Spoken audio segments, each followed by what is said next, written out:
In the frozen wastelands of Manchuria, a secret was buried beneath the snow. A secret so grotesque, so monstrous, that even the Nazis recoiled when they learned of it. It was not a battlefield, but a slaughterhouse disguised as science. A place where men, women, and children were stripped of their humanity and turned into test subjects for cruel experiments. This was Unit 731, Japan's forgotten house of horrors. For decades, the world tried to bury its memory, but the shadows of Unit 731 still whisper. Of frostbitten corpses, of plague bombs, of men in white coats who traded compassion for cruelty. Tonight, we open the doors of this hidden record and face the nightmare within. The story begins in the 1930s. Japan was rising as a global power, hungry for conquest, and it set its sights on China. In 1931, the Japanese army invaded Manchuria, seizing the territory and creating a puppet state called Manchukuo. But conquest was not enough. Within the ranks of the Imperial Japanese Army, a new vision was born, not of tanks and rifles, but of disease and death as weapons. The architect of this vision was General Shirō Ishii, a brilliant doctor, educated in the finest universities of Japan. He was ambitious, arrogant, and utterly without conscience. Ishii believed that modern war would not be won with bullets, but with bacteria. He dreamed of plague as a weapon, of unleashing invisible armies of germs upon entire cities. To test his theories, he needed human subjects, prisoners who could be infected, dissected, and discarded. And so, he lobbied the military high command to give him his own laboratory.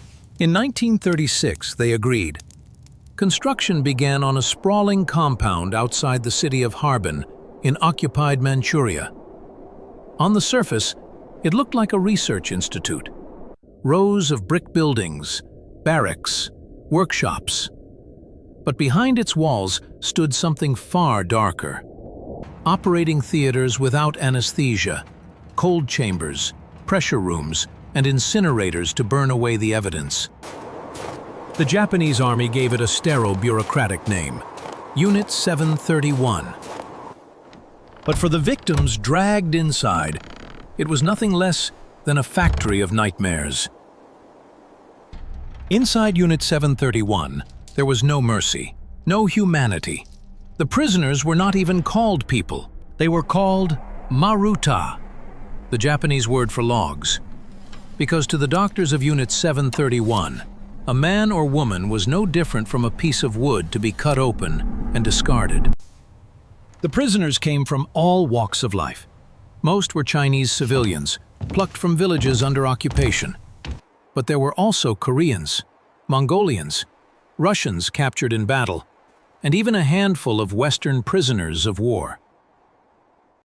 There were men, women, children, pregnant mothers, entire families. They were herded into the compound under the watchful eye of armed guards, their identities erased, their fates sealed. Once inside, they were subjected to horrors beyond imagination. Victims were strapped to operating tables. Without anesthesia, their chests were cut open.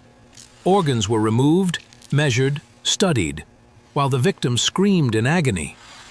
Doctors sliced into still-beating hearts. They dissected lungs as the victim struggled for breath. They examined the stomach, intestines, and brain, all while the subject was alive. Why? Because Ishii believed anesthesia might distort the results. And so, pain became part of the experiment. Manchuria's winters were brutally cold. Ishii wanted to learn how frostbite destroyed human tissue. Prisoners were stripped and forced outside into the snow. Buckets of water were poured over their hands and feet. Guards waited until the skin froze solid, until ice formed over the flesh. Then, doctors struck the limbs with sticks, listening for the crack of frozen flesh like wood breaking. Sometimes, the frozen limb was thawed in boiling water. Other times, it was simply amputated, And still, the experiments continued.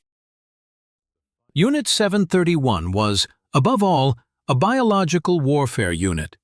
Its laboratories became breeding grounds for plague, cholera, anthrax, and typhoid. Prisoners were injected with diseases to track their progression. Some were forced to swallow infected food. Others were locked in rooms filled with fleas carrying the plague.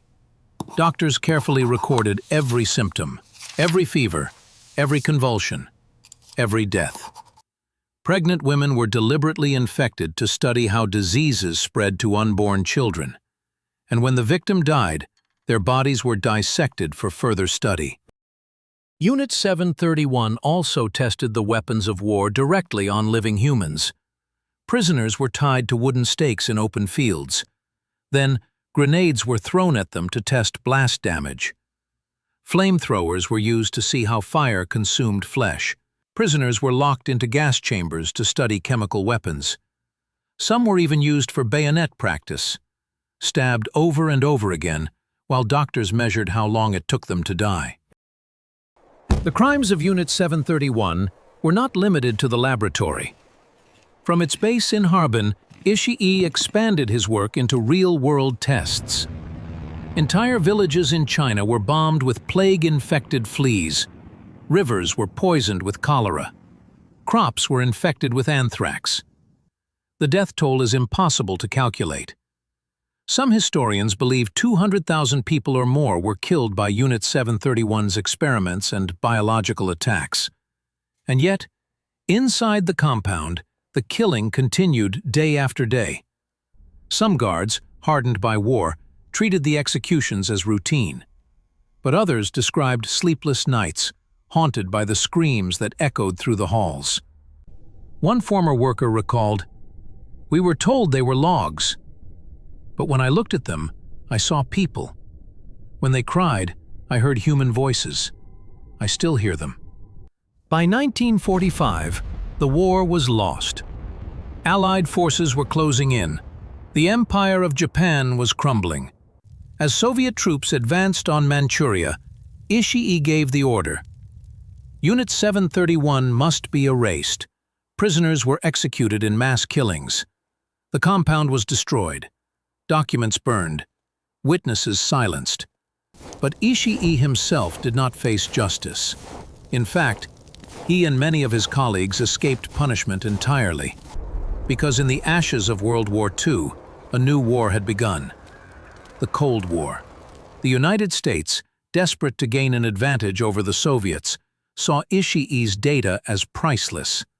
His experiments on frostbite, on plague, on human endurance, all could be used for military purposes. And so, in exchange for his research, Ishii and his team were granted immunity. The scientists of Unit 731 lived out their lives in peace.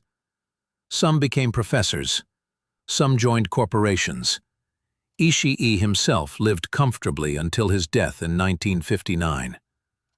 Not one of them ever faced trial. For decades, Unit 731 remained a forbidden topic in Japan. The government denied it. School textbooks ignored it. Survivors' testimonies were buried. Only in recent years have the voices of victims begun to surface. Elderly survivors, speaking through tears, recount the horrors they saw. Families still mourn the loved ones who never returned. In Harbin, the ruins of Unit 731 have been turned into a museum. The walls still echo with what was done there. Visitors walk through the dark halls and see the instruments of torture. The cages, the surgical tables, the incinerators, and they are reminded, this was not a nightmare from the imagination, it was real. Unit 731 was more than a war crime. It was proof of how far humans will go when morality is abandoned in the pursuit of power. Behind its walls, doctors turned into executioners. Science became a weapon, and compassion was burned away in the cold fires of ambition. The men who built Unit 731 lived free lives. But their victims lie nameless, their screams lost in the wind.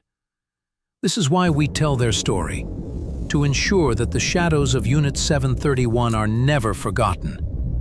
Because the moment we forget, the door opens for the nightmare to return.